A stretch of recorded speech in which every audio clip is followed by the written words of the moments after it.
Tito, capítulo 3, versículo 3. E diz o seguinte: porque também nós éramos noutro tempo insensatos, desobedientes, extraviados, servindo a várias concupiscências e deleites, vivendo em malícia e inveja, odiosos, odiando-nos uns aos outros. Mas quando apareceu a benignidade e amor de Deus, nosso Salvador, para com os homens, não pelas obras de justiça que houvéssemos feito, mas segundo a sua misericórdia, nos salvou pela lavagem da regeneração e da renovação do Espírito Santo, que abundantemente Ele derramou sobre nós por Jesus Cristo, nosso Salvador. Amém? Você pode assentar? Nessa manhã nós temos mais um grande desafio, que é continuarmos tratando, falando sobre Deus. E hoje nós trataremos de mais um de seus atributos. E o atributo que nós estaremos tratando hoje é a misericórdia. Deus é misericordioso. A misericórdia de Deus é a divina bondade em ação. É a divina bondade em ação em relação às misérias de suas criaturas, ao sentir compaixão, ao oferecer alívio, e no caso dos pecadores que não se arrependem, ao demonstrar paciência para com eles. Na misericórdia de Deus encontramos uma grande manifestação do seu amor. E não é isso que esse texto que nós escolhemos como o título para que nós pudéssemos começar esse estudo, que esse trecho que nós escolhemos diz, de Tito. Ele declara que noutro tempo nós éramos insensatos, desobedientes, extraviados, servindo a várias concupiscências, ou seja, a vários desejos errados e deleites, vivendo em malícia e inveja, odiosos, odiando-nos uns aos outros. E quem tem essa característica pode se achegar diante de Deus? Não. Porque vive uma vida de pecado, porque vive uma vida fora dos padrões que Deus estabeleceu. Porém, Deus sendo misericordioso, irmãos, a gente percebe, olhando para nós mesmos, o quanto de paciência Ele teve com cada um de nós. Olha a manifestação da misericórdia dele. Olha o quanto Ele suportou as nossas fraquezas. O quanto Ele suportou as nossas misérias. O quanto Ele se compadeceu de cada um de nós, reconhecendo a nossa fragilidade, mesmo quando nós declarávamos a nossa inimizade contra Ele, Ele foi paciente, esperando que houvesse arrependimento da nossa parte. E também, algo muito interessante é que em algumas passagens bíblicas, essa questão da misericórdia, ela também se apresenta através das palavras compaixão e benignidade. Em algumas passagens a gente lê benignidade, nós podemos entender também como misericórdia. Eu quero compartilhar com você aqui pelo menos umas 2 passagens que retratam essa questão. Salmo 86, versículo 5. Divina bondade em ação. Misericórdia de Deus. Salmo 86, versículo 5. Pois tu, Senhor, és bom e pronto a perdoar, e abundante em benignidade para todos os que te invocam. Olha só aqui nessa tradução, benignidade também pode ser reconhecida como misericórdia. E a outra passagem também em Salmos, Salmo 103. Esse é um dos salmos que mais saltam aos meus olhos. Salmo 103, a partir do versículo 8. Misericordioso e piedoso é o Senhor, longânimo e grande em benignidade. Não reprovará perpetuamente, nem para sempre reterá a sua ira. Dá uma parada aqui. Já no versículo 8, eu destaquei aqui no finalzinho do versículo 8, grande em benignidade. Mais uma vez a palavra benignidade, que pode ser entendida como misericórdia. Continuando, versículo 10.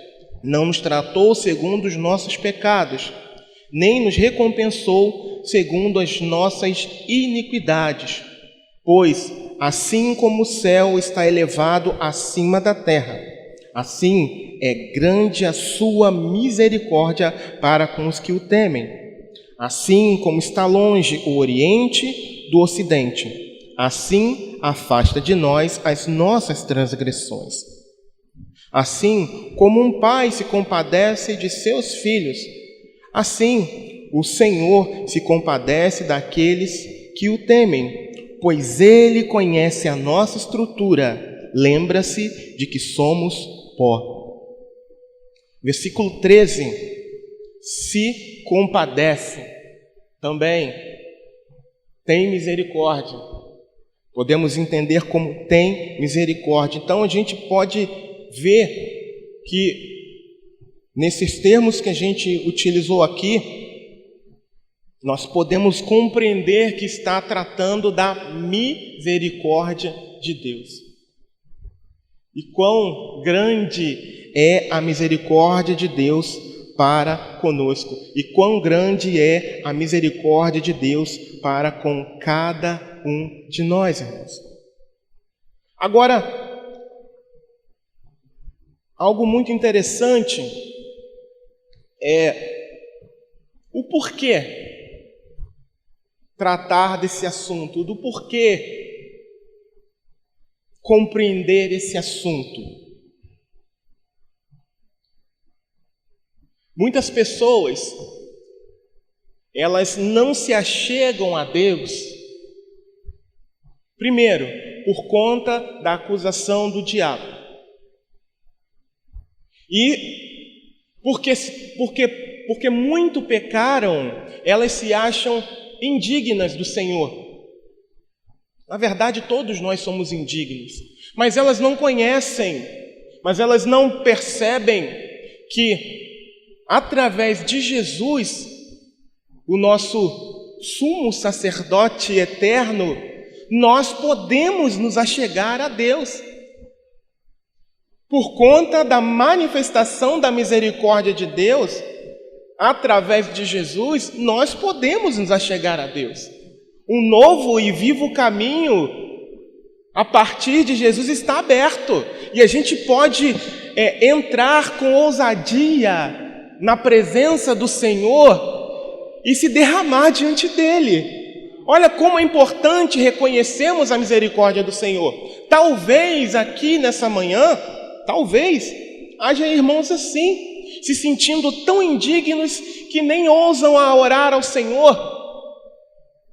como deveriam, por conta da acusação, talvez tenham cometido algum pecado, por exemplo, e foram alvejados, atingidos por alguma seta do diabo, e a acusação de fato vem e enche a mente desse irmão ou dessa irmã, e essa pessoa fica prostrada, ela fica congelada, dizendo: não, eu já não posso mais. É gente que talvez tenha parado de trabalhar para o Senhor por conta disso. Talvez ela não tenha falado para ninguém, talvez ela não tenha dito para ninguém, mas ela recebeu essa seta do inferno, e por desconhecer ou esquecer da misericórdia de Deus, ela acha que ela já não pode mais estar na presença de Deus, ela acha que já não pode mais trabalhar para o Senhor, ela acha que no máximo ela pode se achegar no culto, depois sair de fininho, ela acha que já não pode se envolver. Mentira! A misericórdia do Senhor é muito grande, é mais alta do que os céus, irmãos. Nós devemos nos atentar para a misericórdia de Deus. Eu não estou dizendo que nós devemos viver na prática do pecado, mas se nós cairmos, nós podemos nos achegar ao Senhor, confessando os nossos pecados, abandonando-os, e sermos erguidos pelo Senhor, e voltarmos a caminhar com a cabeça erguida, não por nosso próprio mérito, mas pelo mérito de Cristo. Aleluia! Pelos méritos do Senhor. Por isso que é importante reconhecermos a misericórdia do Senhor, por isso que é importante compreendermos, irmãos, porque, de fato, ninguém é digno. Ninguém é digno. Eu não sou digno de estar aqui. Não sou. Mas um dia, Jesus me chamou. Um dia, Jesus chamou a cada um de vocês. E por meio dele, fomos capacitados a estarmos aqui diante de Deus. A misericórdia do Senhor é muito grande. O conhecimento de sua misericórdia torna-se o fundamento da esperança. Quero convidar você a abrir a sua Bíblia no Salmo 130. O conhecimento de sua misericórdia torna-se o fundamento da esperança. Diz assim, versículo 1 do Salmo 130. Das profundezas a ti clamo, ó Senhor. Senhor, escuta a minha voz, sejam os teus ouvidos atentos à voz das minhas súplicas. Se tu, Senhor, observares as iniquidades, Senhor, quem subsistirá?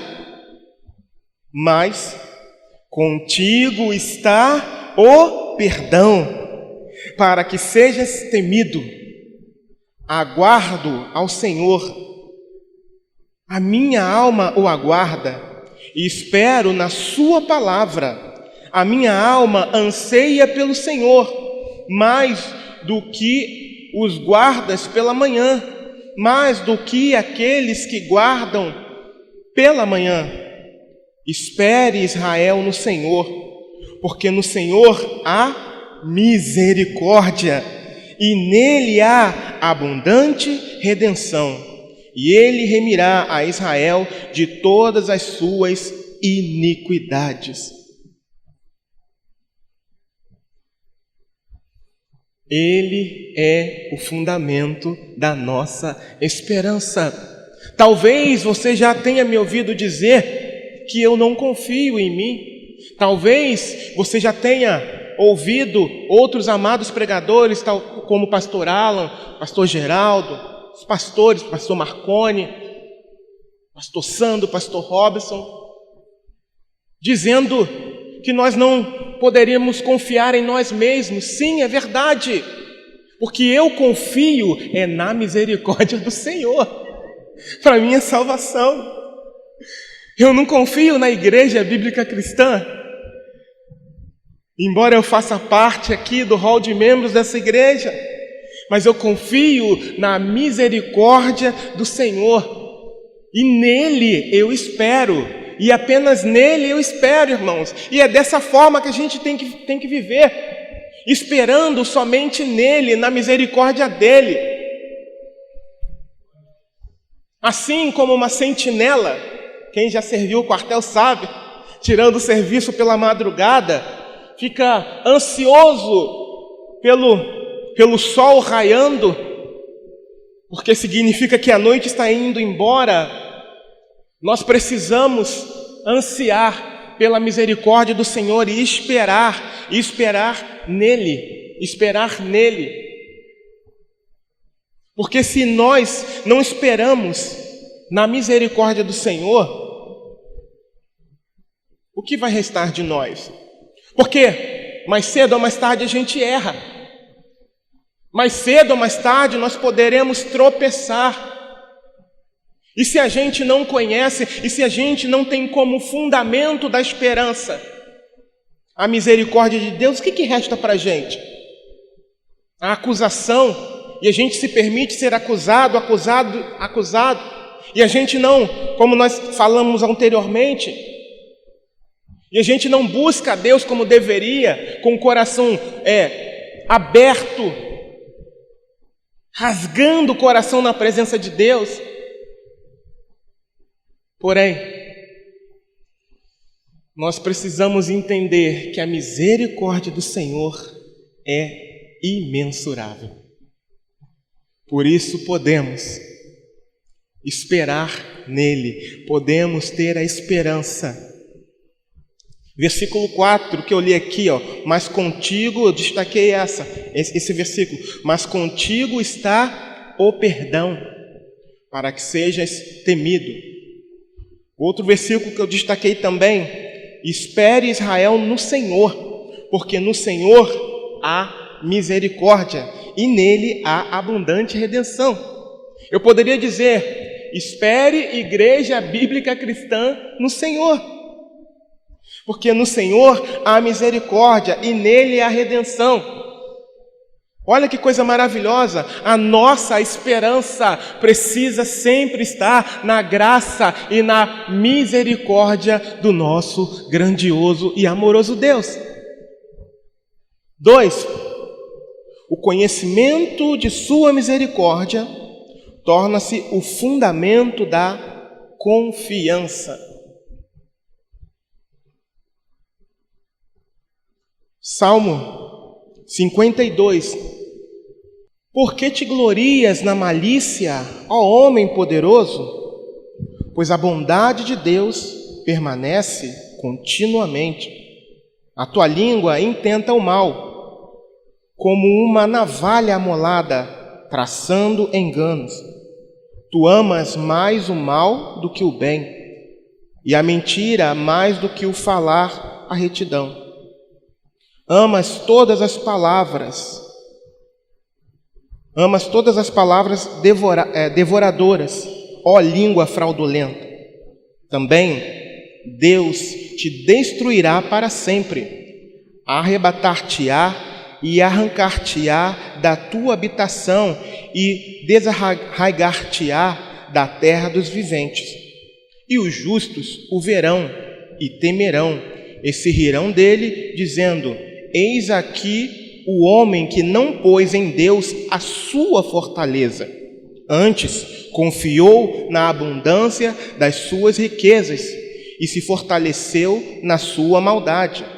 Mas eu, como sou como a oliveira verde na casa de Deus, confio na misericórdia de Deus para sempre, eternamente.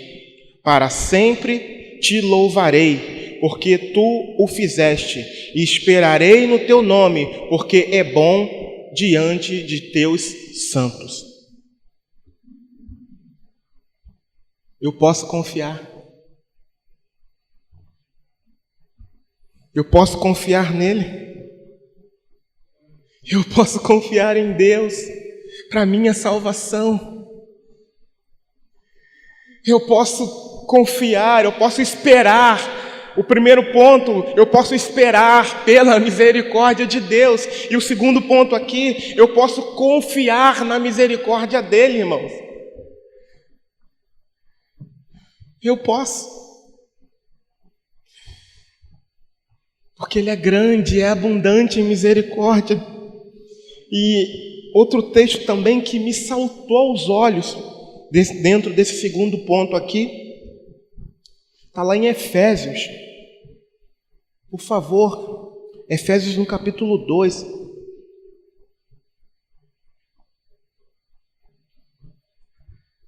Que texto lindo, maravilhoso, meu Deus. Efésios capítulo 2, versículo 4 a 7, que diz o seguinte: mas Deus, que é riquíssimo, aleluia, em misericórdia, pelo seu muito amor com que nos amou, estando nós ainda mortos em nossas ofensas, nos vivificou juntamente com Cristo. Pela graça sois salvos. E nos ressuscitou juntamente com Ele, e nos fez assentar nos lugares celestiais em Cristo Jesus, para mostrar nos séculos vindouros as abundantes riquezas da sua graça, pela sua benignidade para conosco em Cristo Jesus. Aleluia! Olha que coisa maravilhosa, irmãos. Nós podemos confiar no Senhor, nós podemos crer nele. Olha o que ele fez por nós. Olha o que ele fez por nós. O fundamento da nossa confiança. Nós podemos esperar, nós podemos crer, nós podemos aguardar na misericórdia do Senhor. Aleluia! Em meio a um mundo de tantas incertezas, em meio a um ano de 2022, em que precisaremos tomar decisões importantes, esperemos, confiemos na misericórdia de Deus para conosco. Que nós não venhamos a nos desesperar, que nós não venhamos perder a esperança, mas que venhamos a aguardar no Senhor, que venhamos a aguardar na orientação que o Senhor nos dá, para a honra e para a glória do nome dEle. 3. A misericórdia do Senhor se manifestou de maneira mais elevada quando Ele enviou Cristo ao mundo. Oh, aleluia! Mas antes de começar a ler aqui, eu quero relembrar uma história que há algum tempo eu já contei aqui. Não é um fato real, tá bom, irmãos? É uma história. Existia uma cidade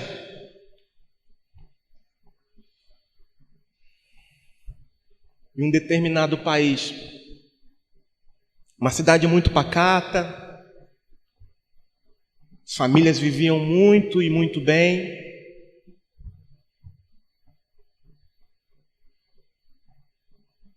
Existiam muitas famílias ali,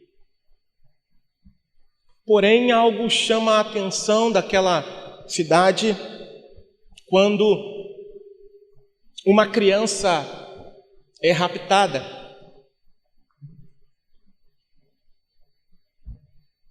E há um alvoroço naquela cidade.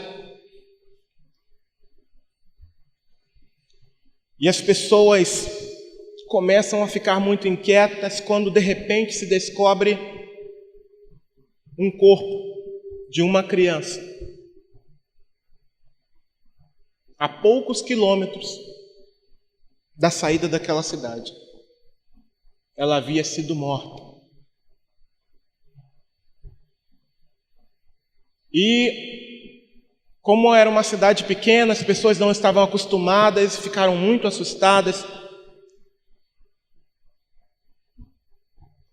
E a investigação um pouco lenta, porque aquilo não era de costume acontecer ali. E de repente acontece novamente. Mais um caso. E até então, pacata cidade entra em desespero, em alvoroço, e autoridades de outras cidades vêm oferecer ajuda.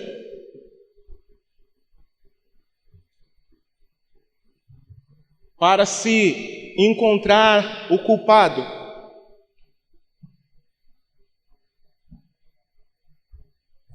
E enquanto as investigações, já com uma força-tarefa maior de outros lugares, mais um e mais um, até que ao todo são cometidos 5 crimes contra crianças, entre 5 e 7 anos. Todas elas mortas da mesma forma, estranguladas e violentadas. E após muitas investigações, muito tempo e uma pressão popular muito grande, encontra-se uma pista até que o autor daqueles crimes é descoberto. E sendo descoberto, ele é preso.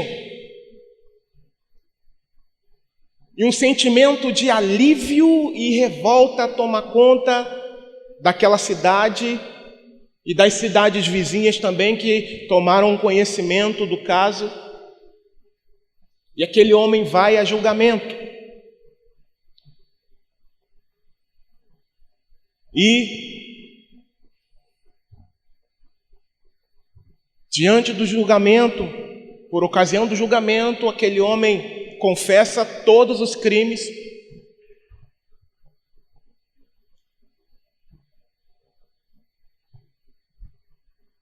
E o juiz, segundo a autoridade que recebera, aplica-lhe a sentença.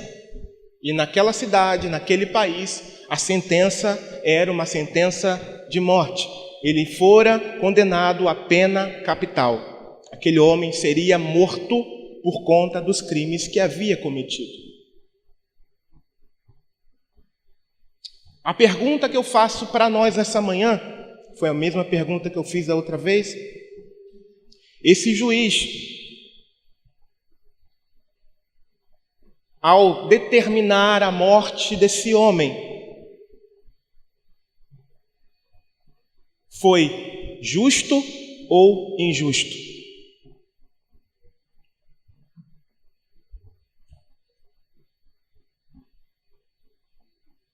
Abrir um parênteses aqui, existem países em que as leis permitem isso. Aqui no Brasil não é assim, mas existem países que isso é permitido. E nesse caso dessa história, que é uma história, esse homem foi condenado à morte. Por quê? Ele fez por merecer, sim ou não? De acordo com as leis daquele país, ele infringiu alguns artigos que determinavam que aquele tipo de pena fosse aplicado. Compreende? Ele infringiu artigos da lei que, se fossem quebrados, infringidos, a pena por ter infringido aqueles artigos deveria ser aplicada. E por isso ele recebeu a pena de morte. Da mesma forma, nós. Da mesma forma, você e eu. Nós infringimos artigos da lei divina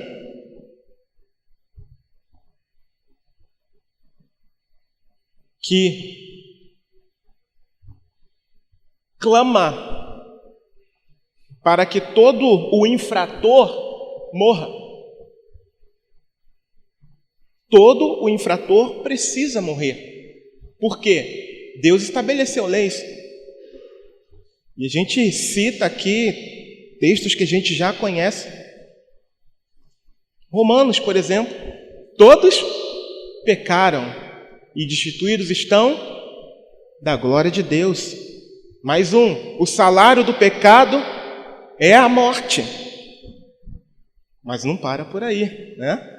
Mas o dom gratuito de Deus é a vida eterna em Cristo Jesus. Então, por causa do pecado, todo o ser humano, ele deve morrer. Por conta do pecado.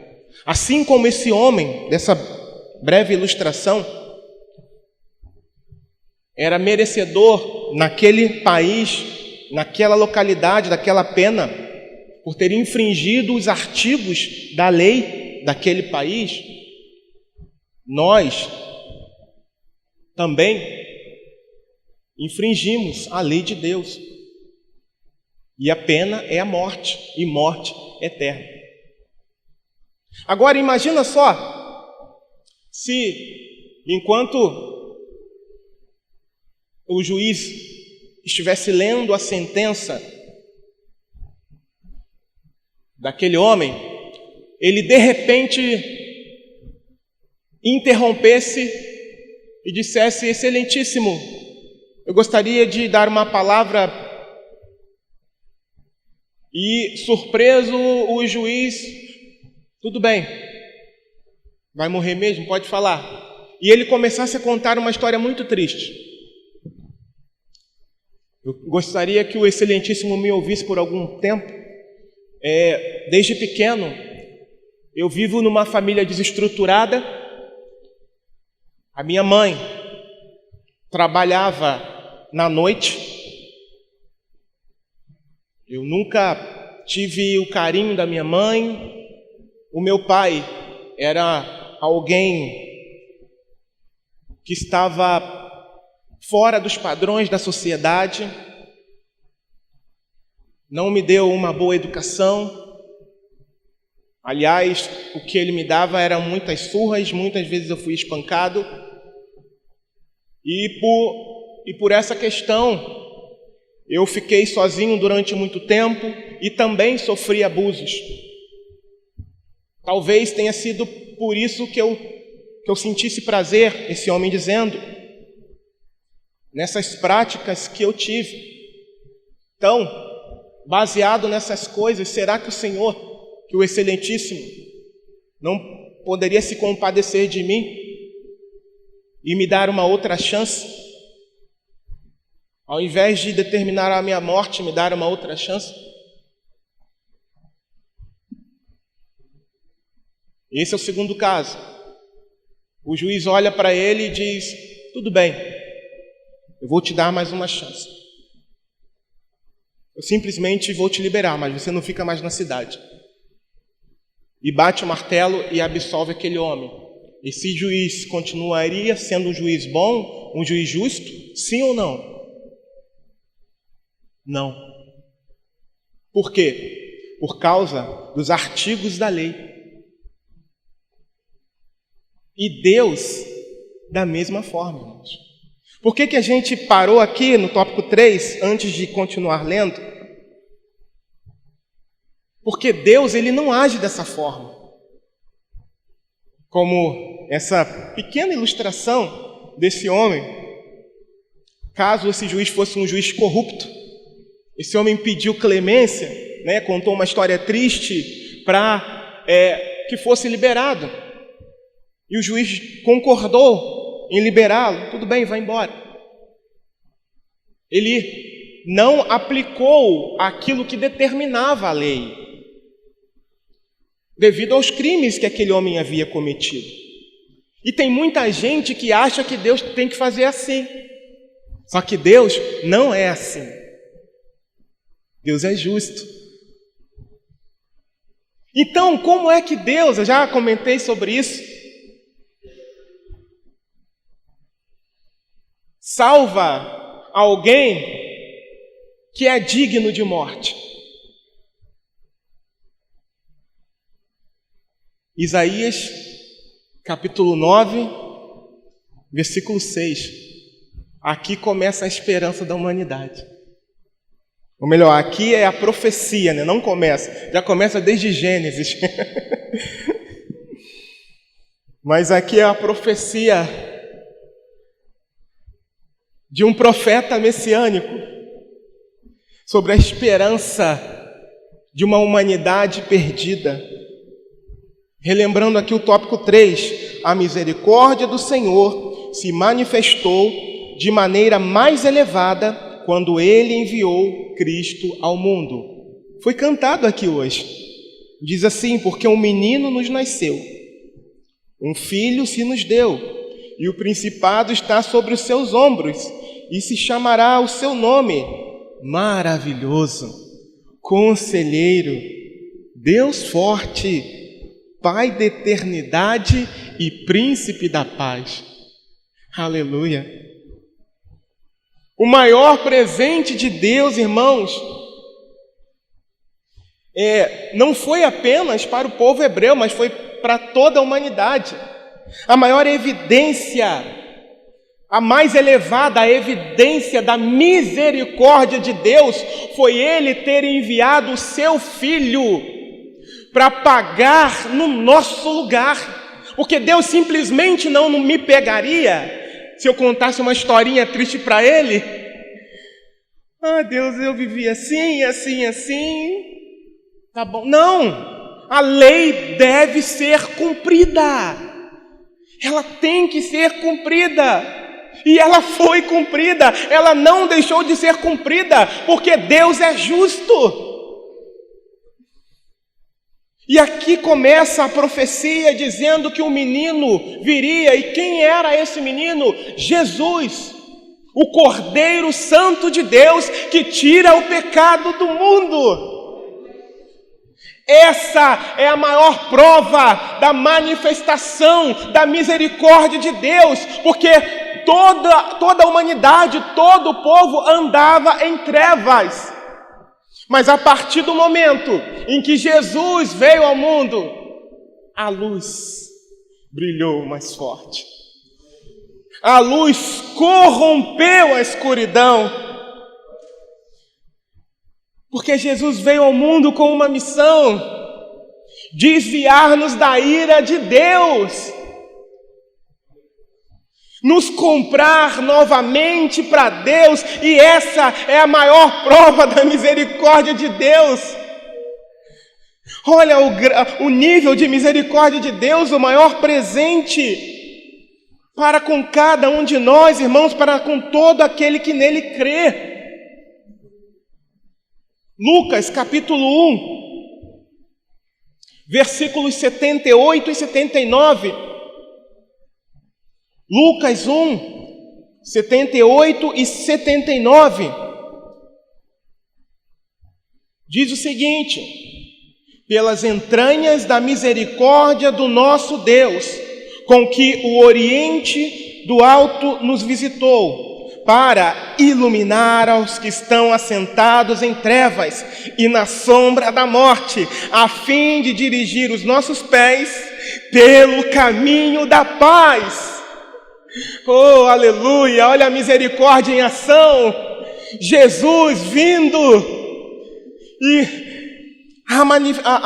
a misericórdia de Deus sendo manifesta para todos nós. Olha que coisa maravilhosa! Aleluia! A prova mais evidente desse atributo de Deus foi a vinda de Jesus a esse mundo, para que nós, merecedores da morte eterna, pudéssemos ter um escape, e o escape através de Cristo. E somente Cristo. Não tem mais ninguém. Não tem mais ninguém que possa pagar pelos crimes. E quando eu digo crimes, eu falo dos nossos pecados contra Deus. Não tem mais ninguém. Pedro, Paulo, Tiago, ou seja lá quem for, nenhum deles pode pagar, aliás, eles estão mortos. Eles não podem sequer nos ouvir. Mas Jesus pode. E Ele se compadece de cada um de nós. Outra evidência da manifestação mais elevada da misericórdia de Deus, João 3,15, que diz o seguinte: para que todo aquele que nele crê não pereça, mas tenha a vida eterna. Aleluia! E o texto que a gente leu no início, né? Mais uma referência. Quero ler novamente o texto que a gente leu no início, Tito. Diz: porque também nós éramos noutro tempo insensatos, desobedientes, extraviados, servindo a várias concupiscências e deleites, vivendo em malícia e inveja, odiosos, odiando-nos uns aos outros, verdadeiros criminosos contra Deus, merecedores da pena capital eterna. 4. Mas quando apareceu a benignidade e amor de Deus, nosso Salvador, para com os homens, não pelas obras de justiça que houvéssemos feito, mas segundo a sua misericórdia, nos salvou pela lavagem da regeneração e da renovação do Espírito Santo, que abundantemente Ele derramou sobre nós, por quem? Por Cristo, por Jesus Cristo, nosso Salvador, para que, sendo justificados pela sua graça, sejamos feitos herdeiros segundo a esperança da vida eterna. Oh, aleluia! Segundo a esperança da vida eterna. Olha a misericórdia do Senhor sendo manifesta de uma maneira, da maneira mais elevada para todos nós. E ela se chama Jesus. Jesus. Louvado seja o nome do Senhor. Nós estávamos destinados à morte, mas por causa do sangue de Jesus, todo aquele que nele crê é comprado novamente para Deus. Amém? Louvado seja Deus. E agora o último tópico, e o menor de todos. Como devemos responder à misericórdia de Deus? Nós já falamos aqui. Fé. A fé, irmãos. Lembra que no início eu falei que tem crente que erra, que peca de alguma forma e fica prostrado e fica paralisado? Não coloca a fé em ação. Lhe é roubado o entendimento da misericórdia de Deus, que é grande. Conforme nós falamos aqui, nós já lemos aqui. Hebreus capítulo 4, versículo 16, nos dá uma orientação maravilhosa. Vou até abrir aqui. Olha o que diz Hebreus 4,16.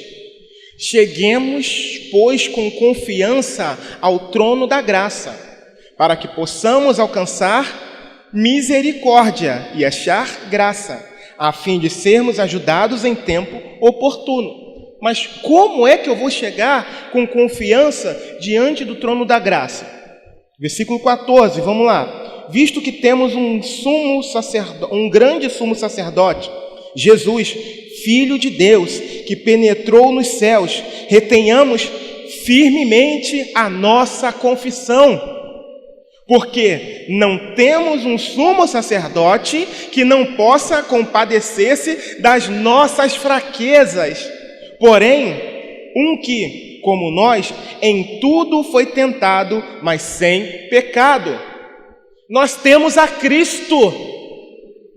Nós temos a Cristo e é por causa dele que nós podemos chegar com ousadia no trono, diante do trono da graça, como já falamos no início. Então, como devemos responder à misericórdia de Deus? Confiando em Cristo.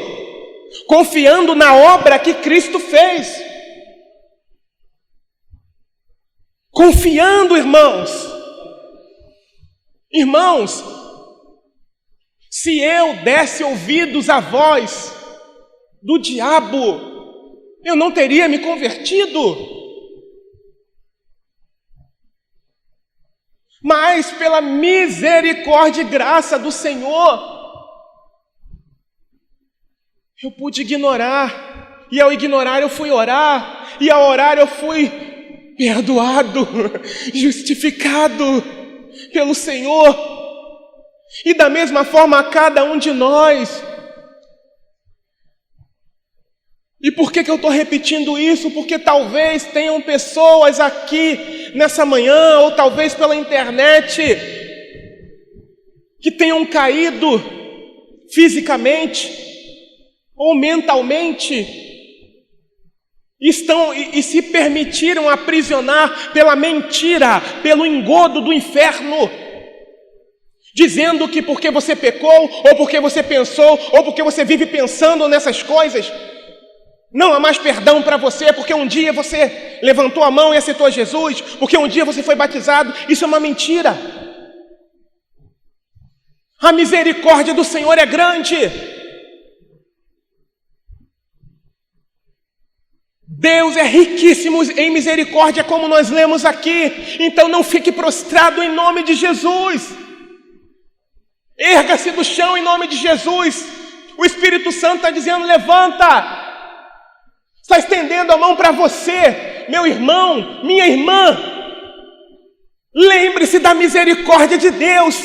Lembre-se do Deus que é riquíssimo em misericórdia. Não fique prostrado, não fique parado, não fique dando ouvidos, porque Ele é o mais interessado em que você fique aprisionado. É como se Ele abrisse a cela e dissesse: olha, a hora que você quiser entrar, você entra. Quando Ele mente para nós, é como se Ele dissesse isso: olha, pode entrar, tá? Aquela vozinha aveludada: olha, pode entrar a hora que você quiser. Ali dentro é melhor. Não tem mais jeito para você. Tem sim, porque maior é o Senhor. Tem sim, porque mais poderoso é o nosso Deus. Mais poderoso é o nosso Deus. Ele quer perdoar, Ele está disposto a perdoar a cada um de nós, a qualquer um que cair, irmãos. A graça do nosso Senhor Jesus é imensurável, então nós devemos aproveitar o tempo que se chama hoje. Lembremos, irmãos, que temos um sumo sacerdote que se compadece das nossas fraquezas. Olha a misericórdia de Deus. Olha, a evidência maior da misericórdia de Deus é Jesus para com cada um de nós. Aleluia, aleluia. Ele abriu um novo e vivo caminho para nós. Então não devemos ficar prostrados. Tenha fé, creia na palavra de Deus, creia em nome de Jesus, creia que Deus, que é riquíssimo em misericórdia, está pronto para lhe estender as mãos, está pronto a lhe perdoar, está pronto a lhe transformar, a nos transformar e a continuar a obra que Ele começou. Aleluia! Louvado seja o nome do Senhor. Como devemos responder à misericórdia de Deus? A primeira, fé. Fé em quem? Na nossa força de reação? Não. No nosso grande sumo sacerdote que compreende as nossas fraquezas, Jesus Cristo. E o segundo e último, Judas, versículo 21. Judas, versículo 21. Como devemos responder à misericórdia de Deus? A primeira é a fé em Cristo Jesus, o grande sumo sacerdote que se compadece das nossas fraquezas. e que por causa dele nós podemos nos achegar com ousadia diante do trono da graça.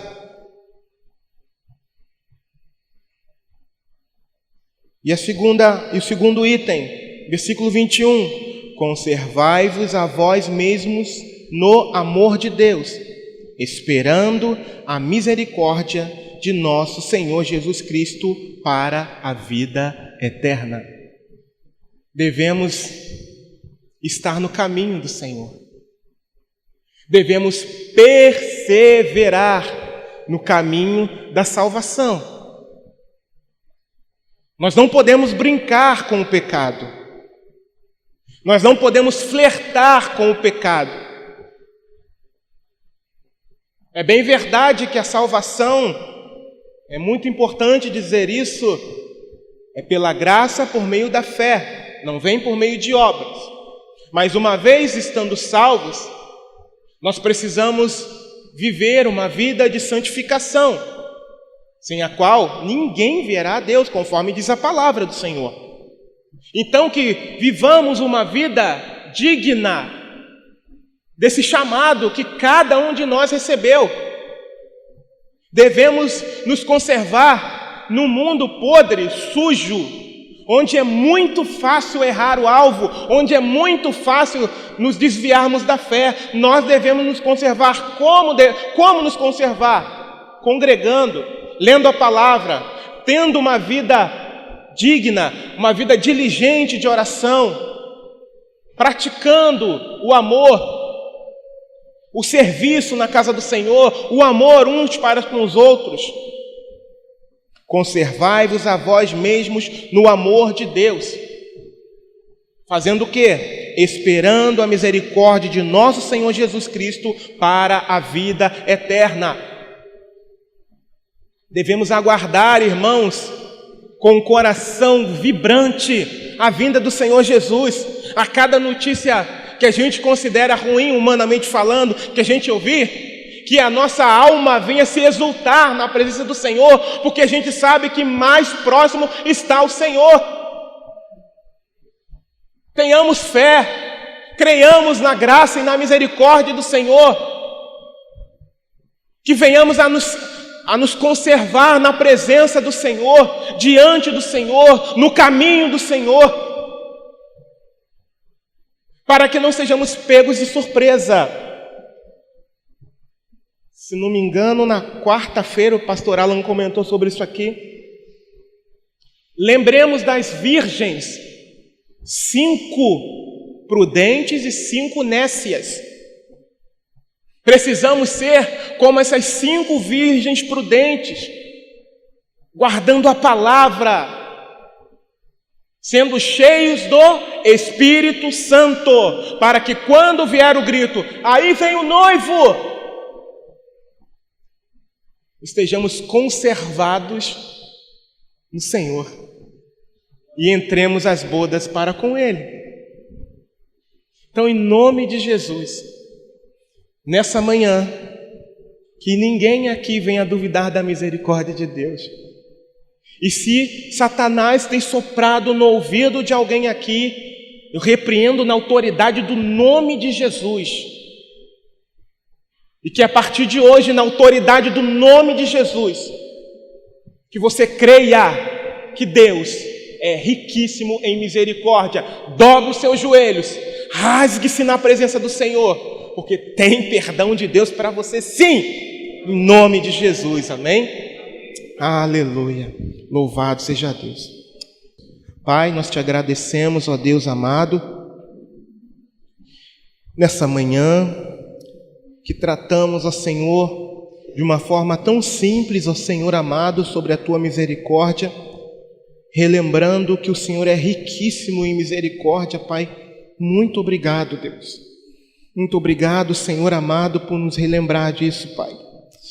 Te agradecemos, ó Deus amado, pela vida de cada irmão aqui, e que outras pessoas também, provavelmente pela internet, possam ouvir e possam ser libertas da opressão do inferno, Pai, para a honra e para a glória do Teu nome santo, reconhecendo a Sua misericórdia, reconhecendo que o Senhor está pronto para perdoar, Pai. Em nome de Jesus, te agradecemos nessa manhã, em nome de Jesus. Amém e amém.